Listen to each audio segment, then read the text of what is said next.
నేను ఆటో వాణ్ణి అన్నగారి రూటు వాణ్ణి న్యాయమైన రేటు వాణ్ణి ఎదురులేని ఆటగాణ్ణి అందమైన ఏరా బాబాయ్ ఆ పని ఈ పని చేసి లాస్ట్కి ఆటో తెచ్చుకున్నావా? అవును బాబాయ్. సర్లే, రోజుకు ఒక 500-600 సంపాదిస్తున్నావా?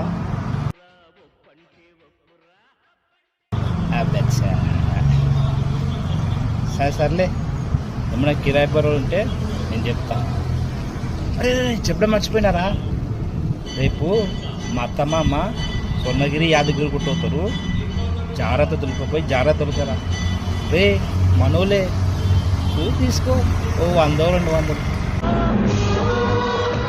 బాబాయ్ 100-200కు నేను వస్తా కానీ నా ఆటో రాదు.